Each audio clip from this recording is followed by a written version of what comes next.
ಆಯ್ತಾ ಇಲ್ಲ? ತುಟಿಯನ್ನು ಚೇಂಜ್ ಮಾಡಿದ್ರೆ ಅ ಓಂ ಓಂ ಸರಿಯಾಗಿ ಅಂತೇವೆ ನಾವು.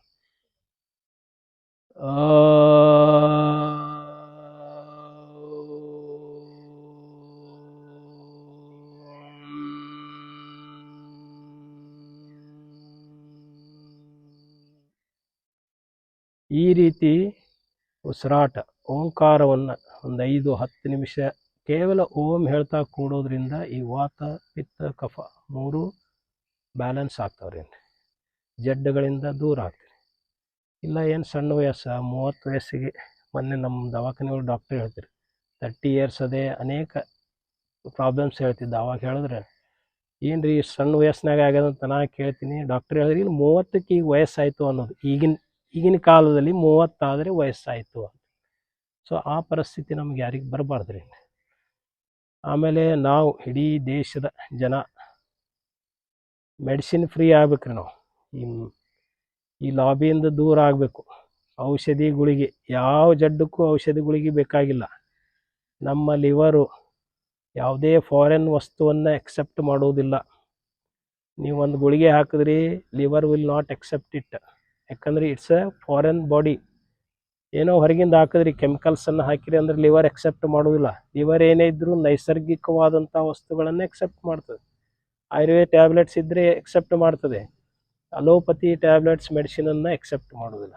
ಎಕ್ಸೆಪ್ಟ್ ಮಾಡಬೇಕಂದ್ರೆ ಏನು ಮಾಡ್ತಾರೆ ರೀ?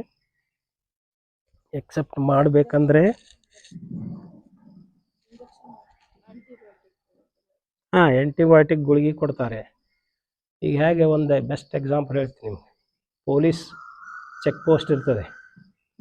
ಅಲ್ಲಿ ಒಬ್ಬೊಬ್ಬರೇ ಬಂದಾಗ ಸರಿಯಾಗಿ ಚೆಕ್ ಮಾಡಿ ಕಳಿಸ್ತಾರೇನ್ರಿ. ಒಮ್ಮೆ ಒಂದು 100 ಜನ ಬಂದ್ರಂತೇಳಿರಿ ಸರಿಯಾಗಿ ಚೆಕ್ ಮಾಡೋದಿಲ್ಲ. ಅವಾಗ ಮಿಸ್ ಆಗಿ ಹೋಗ್ತಿರ್ತಾರೆ ಯಾರ್ಯಾರೋ ಒಬ್ಬರು. ಆ ರೀತಿ ಈಗ ನಿಮ್ಗೆ ಹಡಿಯಕ್ಕೆ ಬಂದದ ಅಂದ್ರೆ ನಿಮ್ಗೆ ಒಂದು 50 mg ಬೇಕಾಗಿದೆ ಅಂದರೆ ಇವರು 100 to 200 mg ಕೊಡ್ತಾರೆ. ಅಂದರೆ ರಶ್ ಆಗ್ತದಲ್ಲಿ ಲಿವರಿಗೆ ಮೋಸ ಮಾಡೋದು. ಸ್ವಲ್ಪ ಒಳಗೆ ಬರ್ತಾವೆ. ಇಲ್ಲ ಲಿವರನ್ನು ಬೈಪಾಸ್ ಮಾಡೋದು ಅಂದರೆ ಹೇಗೆ? ಇಂಜೆಕ್ಟ್ ಮಾಡೋದು. ಡೈರೆಕ್ಟಾಗಿ ಮಸಲ್ಸ್ ಮತ್ತು ನರ್ವ್ಸ್ಗೆ ಹೋಗಿ ಆರಾಮಾಗ್ತೇವೆ. ಅದಕ್ಕೆ ಇನ್ಸುಲಿನ್ ಟ್ಯಾಬ್ಲೆಟ್ಸು ಯಾವಾಗ ವರ್ಕ್ ಮಾಡೋದು ಬಂದ್ ಮಾಡ್ತಾವೆ ಅವಾಗ ಏನು ಮಾಡ್ತಾರೆ? ಇನ್ಸುಲಿನ್ ಇಂಜೆಕ್ಷನನ್ನು ಕೊಡ್ತಾರೆ. ಹೌದು. ಏನು ಮಾಡ್ತದೆ ಇನ್ಸುಲಿನ್ ಇಂಜೆಕ್ಷನ್ನು? ಇನ್ಸುಲಿನ್ ಬರ್ತದೆ ಹೊಟ್ಟೆ ಒಳಗೆ, ಸಕ್ಕರೆಯನ್ನು ಕಡಿಮೆ ಮಾಡ್ತದೆ. ಆದರೆ ನಾವೇನು ಮಾಡ್ತೇವೆ? ಪ್ಯಾಂಕ್ರಿಯಾಸನ್ನು ಆ್ಯಕ್ಟಿವೇಟ್ ಮಾಡಿ ಇನ್ಸುಲಿನ್ ಬಿಡೋ ಹಾಗೆ ಮಾಡ್ತೇವೆ. ಅದರದ್ದೇ ಕಿವಿ ಹಿಂಡಿ ಇನ್ಸುಲಿನ್ ಬಿಡು, ನಿನ್ನ ಕೆಲಸ ನೀ ಮಾಡು ಅಂತ ಹೇಳ್ತೇವೆ. ಸೊ ಯಾವ್ದು ಚಲೋ ಇದ್ರಾಗ? ಹೌದಿಲ್ಲ? ಕಿವಿ. ಅದಕ್ಕಾಗಿ ಮೆಡಿಸಿನ್ ಈಗ ತಕ್ಷಣ BP 130-85 ಆಯ್ತಂದ್ರೆ ಡಾಕ್ಟರ್ ಇಮಿಡಿಯೇಟ್ ಗುಳಿಗೆ ಸ್ಟಾರ್ಟ್ ಮಾಡ್ತಾರೆ. ದಯಮಾಡಿ ಹಾಗೆ ಮಾಡಬೇಡ್ರಿ. 85-130 ಹೆದರಿಸಿ ಬಿಡ್ತಾರೆ. ಹೆದರುವ ಅವಶ್ಯಕತೆ ಇಲ್ಲ. ಕೇವಲ ಅನುಲೋಮ ವಿಲೋಮ ಮಾಡೋದ್ರಿಂದ ನಾಸಿಕ್ ಮುದ್ರ ಹಾಕಿ ಸರಿಯಾಗಿ ಅನುಲೋಮ ವಿಲೋಮ ಸಾಯಂಕಾಲ ಹೇಳ್ಕೊಡ್ತೀನಿ ನಾನು ಅಲ್ಲಿ ಯಾವ ರೀತಿ ಮಾಡಬೇಕು. ಅದೇ ರೀತಿ ಮಾಡಬೇಕು. ಆವಾಗ BP ತಂತಾನೇ ಕಂಟ್ರೋಲ್. ನಾ ಪ್ರಯೋಗ ಮಾಡಿ ನೋಡಿ ಹೇಳ್ತೀನಿ, ಸುಮ್ಮನೆ ಹೇಳೋದಿಲ್ಲ. ನಾನು 3-4 ಜನರ BPಯನ್ನು ನಾರ್ಮಲ್ ಮಾಡಿದ್ದಿದೆ, ಗುಳಿಗೆ ತಗೊಳ್ಳಾರ್ದೆ. ತಕ್ಷಣ ನಾವು ಹೆದರ್ತೇವೆ, ಡಾಕ್ಟರ್ ಹತ್ರ ಹೋಗ್ತೇವೆ, ಡಾಕ್ಟರ್ ಹೆದರಿಸಿ ಬಿಡ್ತಾರೆ. ಆಮೇಲೆ ನಾವು ತಕ್ಷಣ ಪ್ರಾರಂಭ ಮಾಡ್ತೇವೆ. ಸ್ವಲ್ಪ ಒಂದು 5 ಗ್ರಾಮ್ ಶುಗರ್ ಹೆಚ್ಚಾದರೆ ಸಾಕು, ಇಮ್ಮಿಡಿಯೇಟ್ ಹೆದರಿಸಿ ಬಿಡ್ತಾರೆ. ಶುಗರ್ ಬಂದಿದೆ ಶುಗರ್. ಇಲ್ಲಿ ನಮ್ಮ ಕ್ಯಾಡಿ ಮೇಡಮ್ ಕೂತಾರೆ, 220 ಬಂದಿತ್ತು ಅವ್ರದ್ದು ಶುಗರ್. ನಾವಿಲ್ಲಿ ಟೆಸ್ಟ್ ಮಾಡಿಸಿದಾಗ ಹೆದರಿಸಿಬಿಟ್ರು, ನಿಮಗೆ ಶುಗರ್ ಬಂದಿದೆ, ಇಮ್ಮಿಡಿಯೇಟ್ ಡಾಕ್ಟರ್ ಕನ್ಸಲ್ಟ್ ಮಾಡಿರಿ ಅಂತ. ಅವರು ಅವತ್ತಿನಿಂದ ನಮ್ಮ ಕ್ಲಾಸಿಗೆ ಬರಾಕತ್ರು. ನೆಕ್ಸ್ಟ್ ಡೇನೇ ನಮ್ಮದು ಡಯಾಬಿಟಿಸ್ ಸಲುವಾಗಿ ಕ್ಯಾಂಪ್ ಇತ್ತು. ಬೆಸ್ಟ್ ಎಕ್ಸಾಂಪಲ್ ರೀ ಅವ್ರು. ಆಮೇಲೆ ನಾವು 1 ತಿಂಗಳಾಗಿಂದ ಅವ್ರ ಶುಗರ್ ಚೆಕ್ ಮಾಡಿದಾಗ 150 ಆಗಿತ್ತು ರೀ, ಯಾವ ಟ್ಯಾಬ್ಲೆಟ್ ಇಲ್ಲದೆ. ಅವ್ರು ಹೇಳಿದ್ರು 150 ಇನ್ನೂ ಕಡಿಮೆ ಬರಬೇಕಿತ್ತಲ್ಲ ಅಂತ. ಅವ್ರು ಹೇಳಿದ್ರಿ ನಾವು ಹೋಳಿಗೆ ತಿಂದಿನಿ, ದ್ರಾಕ್ಷಿ ತಿಂದಿನಿ ಅಂತ ಹೇಳಿದ್ರು. ಅಷ್ಟೆಲ್ಲ ತಿಂದ ನಂತರ ಸಹಿತ 150 ಅಂದ್ರೆ ಅಷ್ಟು ಕಡಿಮೆ ಆಯ್ತು ರೀ. ಹೌದಿಲ್ಲ?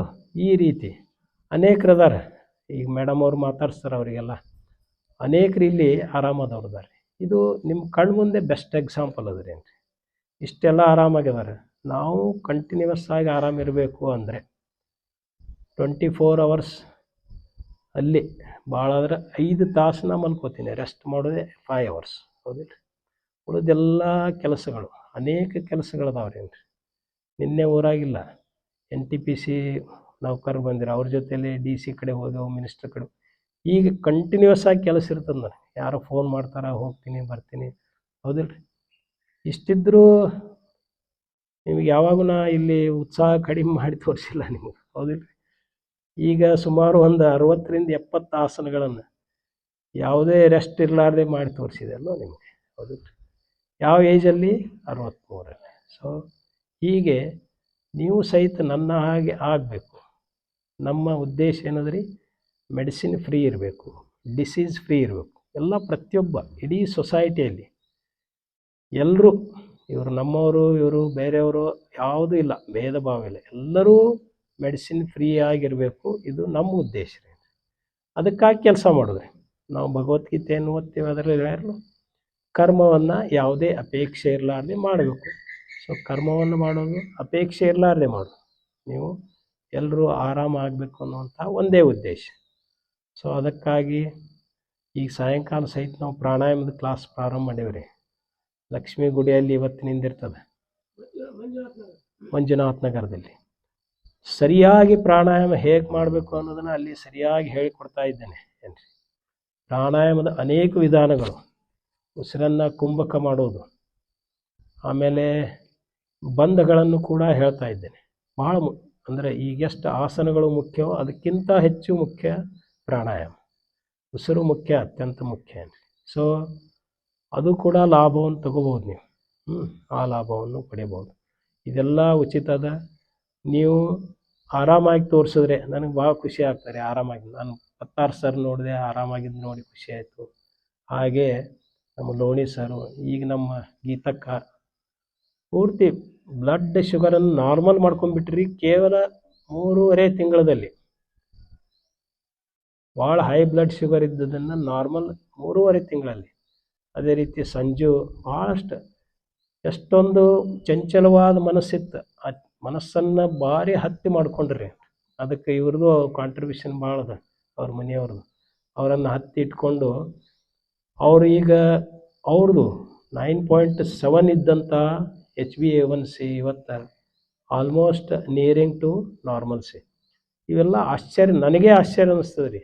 ಅವ್ರಿಗೆ ಬಿಡ್ರಿ, ನನಗೆ ಇವ್ರು ನಿನ್ನೆ ನನಗೆ ಬ್ಲಡ್ ರಿಪೋರ್ಟ್ ರಿಸಲ್ಟ್ಸ್ ಹೇಳಿದಾಗ ನನಗೇ ಆಶ್ಚರ್ಯ ಆಗ್ಯದ. ನಾವು ಹೊರಗಡೆ ಇದ್ದೆ, ಇಮ್ಮಿಡಿಯೇಟ್ ಅವ್ರಿಗೆ ಭೇಟಿ ಆಗ್ಬೇಕು ಅನ್ನಿಸ್ತಿತ್ತು ರೀ. ಅಷ್ಟೊಂದು ಉತ್ಸಾಹ ಇತ್ತೆ. ಆದರೂ ಫೋನ್ ಮಾಡಿ ಮಾತಾಡ್ದೇನೆ ಅಂದ್ರೆ ಇದ್ರ ರಿಸಲ್ಟ್ ಅಷ್ಟದ ರೀ ನೀವು ನಂಬ್ಲಿಕ್ಕೆ ಆಗೋದಿಲ್ಲ, ಅಷ್ಟೊಂದು ರಿಸಲ್ಟ್ ಇದೆ. ಅದಕ್ಕೆ ಈಗ ಉಳಿದವರು ಹೆಂಗೆ ಅದಿರಿ ನೀವು, ಶ್ರೀದೇವಿ ಇಂಥವ್ರು, ನೀವು ಯಾಕೆ ಮಾಡಬೇಕು ಏನ್ರಿ, ನನಗೇನಿಲ್ಲಲ್ಲ ಮಾಡೋದು ಯಾಕೆ ಅಂತಂದ್ರೆ ಮುಂದೆ ಯಾವ ಡಿಸೀಸ್ ಬರಬಾರ್ದು ಅನ್ನೋ ದೃಷ್ಟಿಯಿಂದ ಮಾಡೋದ್ರಿ. ಮುಂದೆ ಯಾವ ಡಿಸೀಸ್ ಬರಬಾರ್ದು. ಎಸ್ಪೆಷಲಿ ಹೆಣ್ಮಕ್ಳು, ನೀವು ಭಾರಿ ಸ್ಟ್ರಾಂಗ್ ಇರಬೇಕು ರೀ, ಬಲಿಷ್ಠವಾಗಿರ್ಬೇಕು, ಆರೋಗ್ಯವಂತರಾಗಿ. ಯಾಕಂದ್ರೆ ನಾಳೆ ಈ ಗಂಡಸರು ಹಾಸಿಗೆ ಹಿಡಿತಾರಲ್ರಿ, ನೀವೇ ನೋಡೋರು ಅವರು, ನೀವೇ ಆರೈಕೆ ಮಾಡ್ಬೇಕು. ಅವರು ಈಗೂ ಮಾಡ್ತಿರ್ತೀರಿ, ನೀರು ಕೊಡು, ಲೈಟ್ ಹಚ್ಚು, ಮೊಬೈಲ್ ತಂದು ಕೊಡು, ಕಿರಿಕಿರಿ ಇದ್ದೇ ಇರ್ತದೆ ಅವ್ರದ್ದು ಗಂಡಸರ್ದು. ಮುಂದೆ ಎಷ್ಟು ಆಗ್ಬೋದು ಹೇಳ್ರಿ ಈ ಕಿರಿಕಿರಿ? ಅವ್ರ ಕೈ ಕಾಲು ನಿಂತಿಂದ 24 ತಾಸು ಅವ್ರು ಸೇವಾ ಮಾಡಿದ್ರೆ ಅದಕ್ಕೆ ನೀವು ಸ್ಟ್ರಾಂಗ್ ಇರ್ಬೇಕ್ರಿ ಏನ್ರಿ ಈ ಸೇವಾ ಮಾಡೋ ಸಲುವಾಗಿ, ಹೋಗಿಲ್ಲ. ಈಗ ನೋಡ್ರಿ, ಇಲ್ಲಿ 95% ಮಂದಿ ಹೆಣ್ಮಕ್ಳಿದ್ರೆ 5% ಅಷ್ಟೇ ಗಂಡಸರು. ಅವರು ಈ ಗಂಡಸರು ಬರೋರು ಹೆಂಗೆ ಬರ್ತಾರೆ, ಒಂದು ದಿವ್ಸ ಬರ್ತಾರೆ, 4 ದಿವ್ಸ ಬಿಡ್ತಾರೆ. ನೀವೆಲ್ಲ ರೆಗ್ಯುಲರ್ ಬರ್ತೀರಿ, ನಿಮಗೆ ಹೆಲ್ತ್ ಕಾನ್ಷಿಯಸ್ ಅದ್ರಿ, ಎಲ್ಲ ಸೋಷಿಯಲ್ ಆ್ಯಕ್ಟಿವಿಟೀಸಲ್ಲಿ ಭಾಗವಹಿಸ್ತೀರಿ ಏನ್ರಿ. ಗಂಡಸರು ಯಾರು ಬರ್ತಾರೆ, 10 ಸಲ ಫೋನ್ ಮಾಡ್ತೇವೆ, ಬಂದರು ಬಿಟ್ರಿ ಏನ್ರಿ, ಅವ್ರ ಮರ್ಜಿ ರೀ ಏನ್ರಿ. ಅದಕ್ಕೆ ಇಂಥ ಗಂಡಸರನ್ನ ತೊಗೊಂಡು ಏನು ಮಾಡೋದ್ರಿ? ಇವರು ದೇಶ ಕಟ್ತಾರಂತೀರಿ, ದೇಶ ಕಟ್ಟೋದು ಇಲ್ಲ, ತಮ್ಮ ಸಂಸಾರ ಕಟ್ಕೊಳ್ಳೋದಿಲ್ಲ ರೀ. ಅನೇಕ ಕಾರಣ ಇರ್ತಾವ್ರಿ ಅವರಿಗೆ. ಇವತ್ತು ಕೆಲಸ ಇತ್ತು ರೀ ಸರ, ರಾತ್ರಿ ಲೇಟ್ ಮಾಡಿ, ಯಾರು ಹೇಳಿದ್ರಿ ನೀನು ಲೇಟ್ ಮಾಡಿ ಬಾ ಅಂತೇಳಿ, ಹೌದಿಲ್ಲ ರೀ. ಸೊ ತಮ್ಮ ಆರೋಗ್ಯವನ್ನು ಹಾಳು ಮಾಡ್ಕೊತಾರೆ. ಮ್ಯಾಕ್ಸಿಮಮ್ ಹಾಳು ಮಾಡ್ಕೊಳ್ಳೋರು ಗಂಡಸರು ರೀ. ಹೊರಗೆ ಚಟಾನು ಭಾಳ ಇರ್ತಾವೆ, ಪ್ಲಸ್ ಹೊರಗೆ ತಿನ್ನೋದು ಉಣ್ಣೋದು ಮತ್ತೇನೇನೋ ಮಾಡ್ತಿರ್ತಾರೆ. ಅದೆಲ್ಲ ಕೂಡಿಸಿ ಅವರ ಆರೋಗ್ಯ ಹಾಳಾಗ್ತದೆ, ನಿಮಗೆ ಮೂಲ ಆಗ್ತಾರೆ ಏನ್ರಿ. ಯಾವಾಗ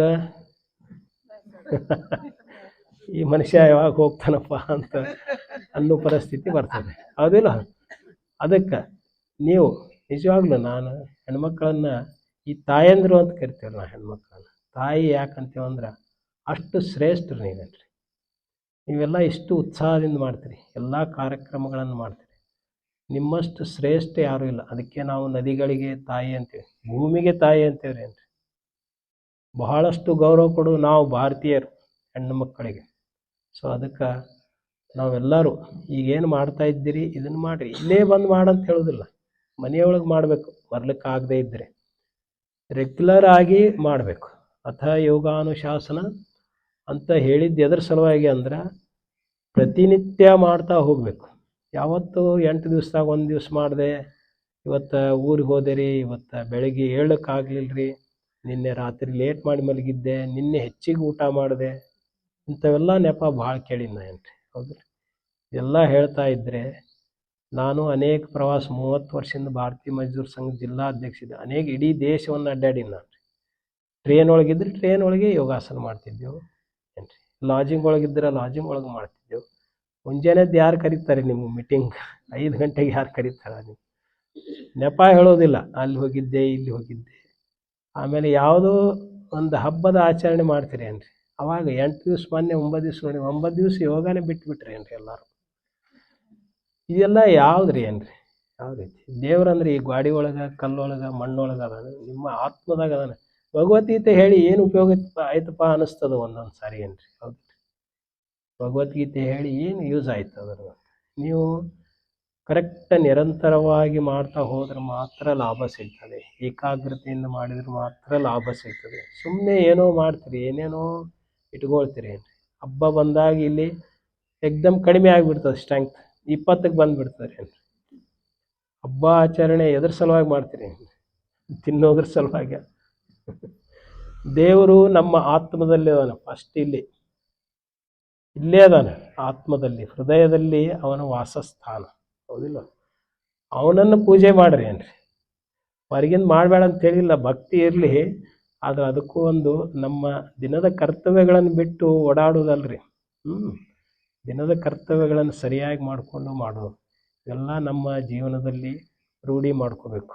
3-4 ವಸ್ತುಗಳನ್ನು ಬಿಡಬೇಕು. ರಿಫೈನ್ಡ್ ಆಯಿಲ್ ಬಿಡಬೇಕು, ಉಪ್ಪನ್ನು ಬಿಡಬೇಕು, ಆಮೇಲೆ ಮೈದಾ ಬಿಡಬೇಕು, ಸಕ್ಕರೆ ಒಂದು ಕಾಳು ಸಹಿತ ಸಕ್ಕರೆ ತಿನ್ನೋ ಹಾಗಿಲ್ಲ. ನಾನು ಸ್ವತಃ ಕಣ್ಣಾರೆ ನೋಡಿದ್ದನ್ನು ಹೇಳ್ತೀನಿ. 12 ಕೆಮಿಕಲ್ಸ್ಗಳನ್ನು ನಾನು ಹಾಕಿದ್ದನ್ನು ನಾನು ನೋಡೀನಿ ರೀ.